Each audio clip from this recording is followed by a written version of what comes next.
असम में हुई हिंसा के बाद देश के अलग अलग हिस्से से आई ये तस्वीरें परेशान करने वाली हैं। एक अफवाह की वजह से बेंगलोर, हैदराबाद और पुणे में रह रहे उत्तर पूर्व के लोग कामकाज छोड़कर घर लौटने लगे।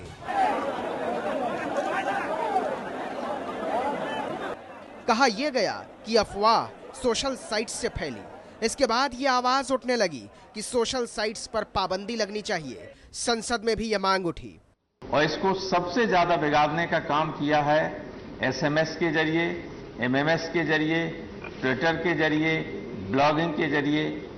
मैं तो ये गवर्नमेंट से मांग करूंगा आपके माध्यम से कि अगर कोई इस तरह का सिस्टम हो, चाहे थोड़े दिनों के लिए सही, इन सारे सिस्टम, ये सारे जो इलेक्ट्रॉनिक टेक्नोलॉजी के जरिए जो अफवाहें फैलाई जा रही हैं, इस पूरे सिस्टम को कुछ दिनों के लिए रोक दिया जाए, इस पर बंदिश लगा दी जाए।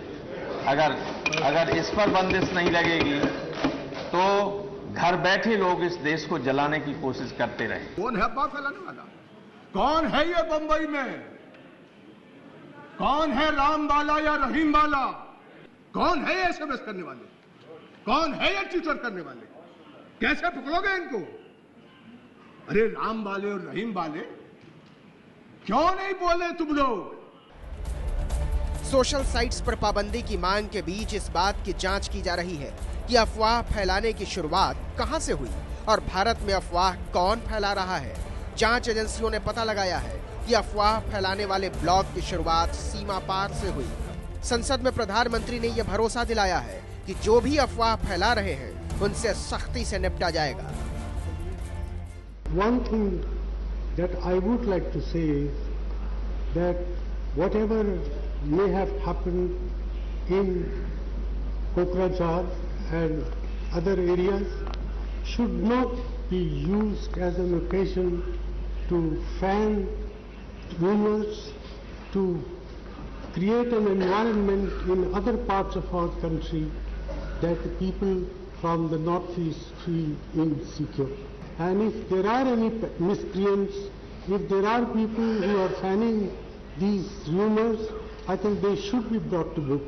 I have been in touch with the chief ministers of various states, and I assure you, sir, that we will do our utmost to ensure that our friends and our children and our citizens from the northeast feel secure in any part, any and every part of our country. जो भी राज्य सरकारें हैं, चाहे भाजपा की, चाहे केंद्र की, और केंद्र सरकार भी, हेल्पलाइंस बनाओ, नंबर दो उन्हें, जहां वो रहते हैं उनके इलाकों में पुलिस बल स्थापित करो। और दूसरी मेरी मांग है इस सदन से कि ये सदन सुर में सुर मिलाकर आज एक बात कहे कि नॉर्थ ईस्ट के लोगों, तुम हमारे भाई बहन हो, ये देश तुम्हारा है,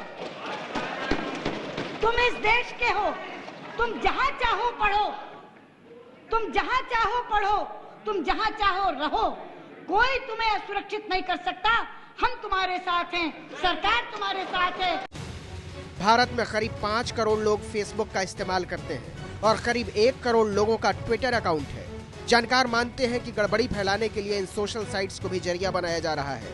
सवाल ये है कि जो सोशल साइट्स लोगों को अपनी बात कहने का मंच देते हैं, वही नेटवर्किंग साइट्स क्या देश में शांति के लिए खतरा साबित हो रहे हैं?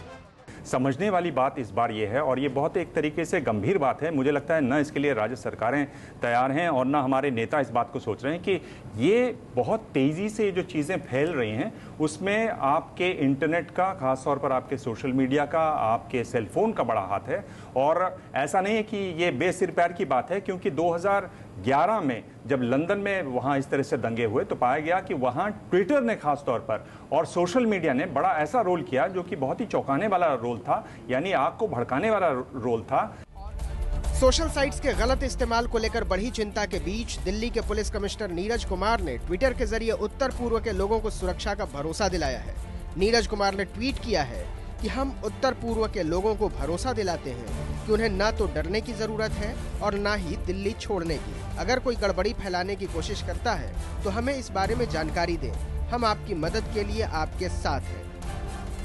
दिल्ली पुलिस के कमिश्नर का ये ट्वीट बताता है कि सोशल साइट्स का सही इस्तेमाल समाज को जोड़ने में होना चाहिए, लेकिन अफवाहों के बाद उत्तर पूर्व के लोगों में जो असुरक्षा का भाव पैदा हुआ है, उससे ये सवाल उठ रहे हैं कि लोगों को अपनी बात कहने का मंच देने वाली सोशल नेटवर्किंग साइट्स क्या देश की शांति के लिए खतरा साबित हो रही है।